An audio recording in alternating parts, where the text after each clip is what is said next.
তো সেই রকম একটি অবস্থায় আসলে যদি ফিউশন অফ নিউ ব্লাড ঘটে, আরো বেশ কিছু কৃতবিদ্য মানুষ যারা এই দায়িত্ব পালনে সক্ষম, তাদেরকে যদি ইন্ডাক্ট করা হয়, তাহলে আমি তো মনে করি এক ধরনের গতিশীলতা বাড়বে এবং যে সীমাবদ্ধতা এই সরকারের আছে তা অনেকটা কাটিয়ে ওঠা সম্ভবপর হবে। আর কারো যদি ভালো না লাগে তিনি চলেই যেতে পারেন, তাতে কোনো সমস্যা তো দেখছি না আমি।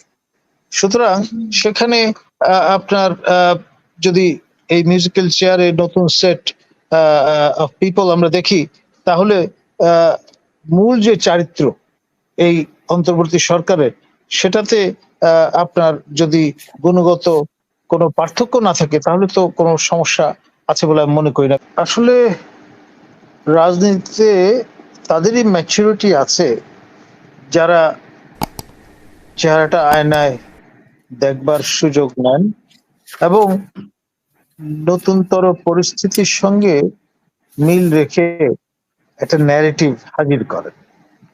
এবং এই বিষয়টা আমরা আওয়ামী লীগের ইতিহাসে দেখেছি।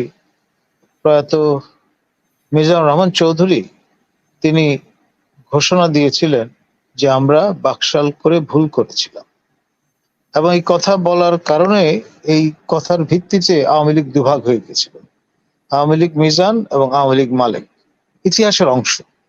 এখন কে ঠিক ছিলেন, কে ব্যাঠিক ছিলেন বা সঠিক ছিলেন না, এই বিষয়টা সময়ই বলে দেবে। কিন্তু যে বিষয়ে যে ভুলগুলো হয়েছে সেগুলো যদি তারা নির্মোহভাবে আত্মবিশ্লেষণের সুযোগ না নেন, তাহলে যা কিছু অনিবার্য তাই ঘটবে, সেটা থেকে তাদের ফেরানো যাবে না। যেই মুসলিম লীগ পাকিস্তান আন্দোলনের ক্যাটালিটিক রোল প্লে করেছে, ক্লিয়ারিং হাউস হিসেবে কাজ করেছে, সেই মুসলিম লীগের আমাদের জনাব জমির আলী মৃত্যুবরণ করার পরে মানে হারিকেনে বাতি দেওয়ার লোক খুঁজে পাওয়া যায় না, এরকম একটা অবস্থায় পর্যবসিত হয়েছে। তো বিশাল মহিরুর মতো দলটি কংগ্রেসের সঙ্গে টেক্কা দিয়ে এই মহাদেশে নিজেদের অস্তিত্ব জানান দিয়েছিল, শুধুমাত্র বাংলাদেশ নয়, সেই আসমুদ্র হিমাচল পুরো এলাকায়। এখন সেই পার্টির কি দশা? আওয়ামী লীগ একটা বিপুল জনপ্রিয়তা নিয়ে মেইন স্ট্রিম ছিল। এখন যদি জনগণের পালস বুঝতে ব্যর্থ হয়, সেটা মুসলিম লীগের ভাগ্য বরণ করবে, এটাই তো স্বাভাবিক।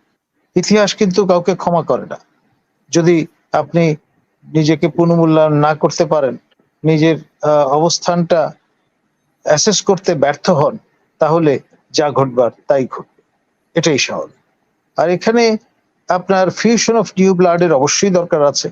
আপনার আমি আজকে মাননীয় শিক্ষা উপদেষ্টার সঙ্গে সৌজন্য সাক্ষাতে মিলিত হয়েছিলাম।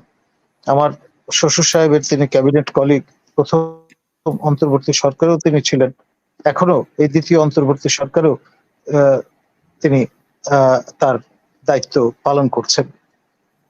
হুট করে তার আপনার যে ব্লাড প্রেশার, সেটা উপরে 150 উঠে গেছে। এখন বয়সের যে একটা বিষয়, সেটা তো আপনাকে স্বীকার করতেই হবে, এক। আর দ্বিতীয়ত তার কিন্তু এই জনস্রোত আটকানো যাচ্ছে না, একের পর এক লোক আসছে, যার যার এক্স গ্রাইন্ড করবার চেষ্টা করছে। মানে এই যে পরিস্থিতি, সেটি তাকে সামাল দিতে হচ্ছে দুটি গুরুত্বপূর্ণ মন্ত্রণালয় তার দেখাশোনা করতে হচ্ছে, একটি পরিকল্পনা মন্ত্রণালয়, আবার একটি শিক্ষা মন্ত্রণালয়। তো কম বেশি সকল উপদেষ্টার কিন্তু একাধিক এরকমের পোর্টফোলিও আছে। তো সেই রকম একটি অবস্থায় আসলে যদি ফিউশন অফ নিউ ব্লাড ঘটে, আরো বেশ কিছু কৃতবিদ্য মানুষ যারা এই দায়িত্ব পালনে সক্ষম, তাদেরকে যদি ইন্ডাক্ট করা হয়, তাহলে আমি তো মনে করি এক ধরনের গতিশীলতা বাড়বে এবং যে সীমাবদ্ধতা এই সরকারের আছে তা অনেকটা কাটিয়ে ওঠা সম্ভবপর হবে। আর কারো যদি ভালো না লাগে তিনি চলেই যেতে পারেন, তাতে কোনো সমস্যা তো দেখছি না আমি।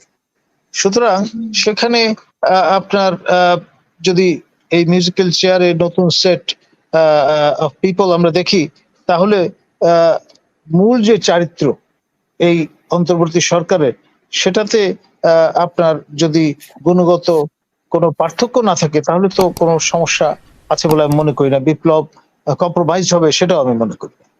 ধন্যবাদ।